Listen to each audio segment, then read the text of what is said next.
perusahaan tekstil legendaris Sritek di Sukoharjo, Jawa Tengah akhirnya resmi gulung tikar dan sudah sejak Oktober tahun lalu setelah Pengadilan Niaga Semarang menyatakan PT Sritek ini pilot dan pemerintah berjanji akan menyelamatkan Sritek.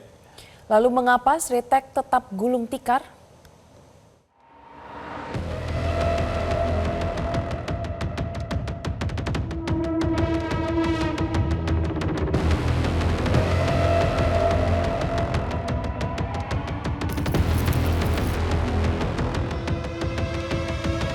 Hari Jumat 28 Februari 2025 menjadi hari terakhir bagi ribuan karyawan perusahaan tekstil PT Sri Rejeki Isman Tbk atau PT Sritex masuk ke pabrik.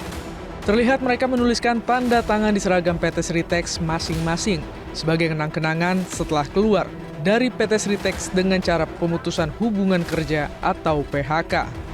Para karyawan mengungkap rasa kekecewaan yang dalam setelah mendengar kabar PHK. Pasalnya dari Wakil Menteri Ketenagakerjaan pernah menjamin tidak terjadi PHK. Ya, tadi ini ada penandatanganan buat pengalian BPJS Kesehatan ke Mandiri. Sama salam-salaman sama teman, ini terakhir kami. Terus itu kenang-kenangan juga dari teman-teman? Iya.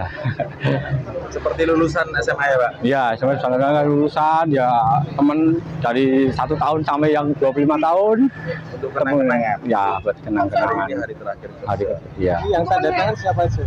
Ini yang atas ini Bapak Manajer Wiping 4 Bapak Sugiarto. Sini Wakil Maintenance Bapak Suminto. Jadi Dan ini pimpinan-pimpinan? Iya, pimpinan sama rekan-rekan. Sehari sebelumnya, ribuan karyawan PT Sritex terlihat mengemas barang-barang pribadi untuk dibawa pulang.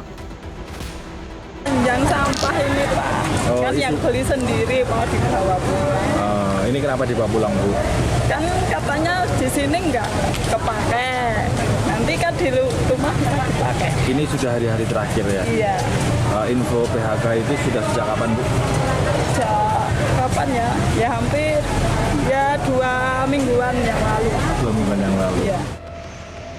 Kabar buruk tentang PT Sritex, perusahaan tekstil terkemuka di Indonesia, datang di penghujung 2024 lalu. Sritex dinyatakan pilot oleh Pengadilan Negeri Niaga Semarang pada 21 Oktober 2024. Keputusan ini diambil setelah Sritex gagal memenuhi kewajiban pembayaran kepada krediturnya, termasuk PT Indobarat Rayon yang menjadi pemohon dalam perkara ini. Atas putusan pilot itu, pemerintah Indonesia telah menyatakan komitmennya untuk menyelamatkan PT Sritex dan melindungi karyawannya dari pemutusan hubungan kerja. Untuk itu pada akhir Oktober tahun lalu, atau beberapa hari setelah pelantikan, Presiden Prabowo Subianto memerintahkan 4 kementerian, yakni Kementerian Perindustrian, Kementerian Keuangan, Kementerian Badan Usaha Milik Negara atau BUMN, dan Kementerian Ketenagakerjaan untuk mengkaji opsi dan skema penyelamatan Sritex. Tadi rapat dengan Bapak Presiden. Yang pertama tentu beliau ingin update mengenai situasi terkini, mengenai situasi industri tekstil. Salah satunya Sritex.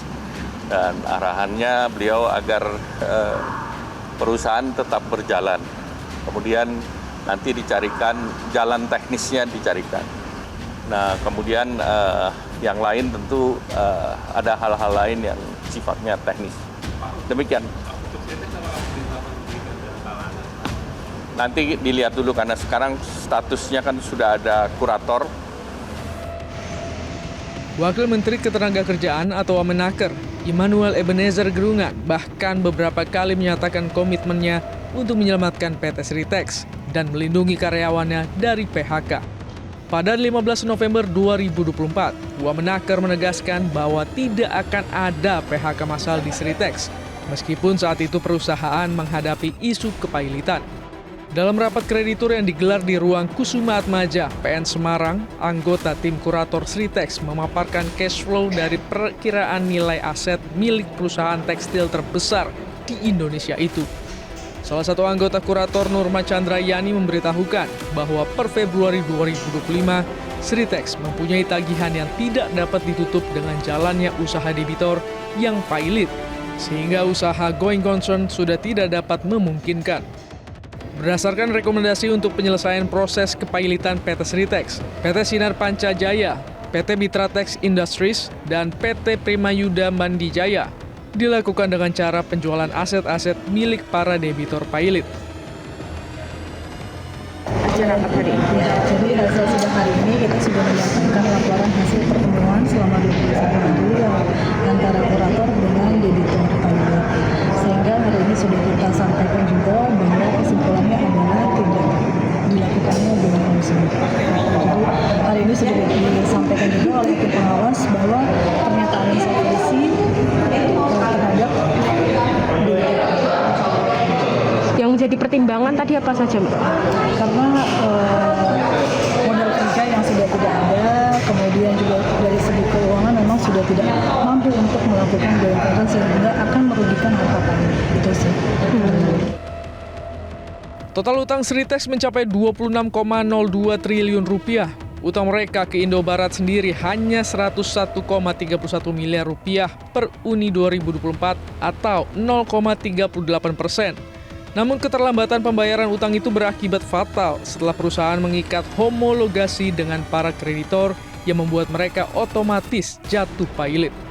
Hakim pengawas dalam kreditor yang digelar di Pengadilan Negeri Niaga Semarang, Jawa Tengah, Jumat 28 Februari menyatakan Sritex pailit. Dengan putusan tersebut, tim kurator Sritex akan melakukan pemberkasan harta pailit. Sritex akhirnya resmi tumbang dan Sritex mengalami penutupan operasional per 1 Maret 2025. Jelajahi cara baru mendapatkan informasi. Download Metro TV Extend sekarang.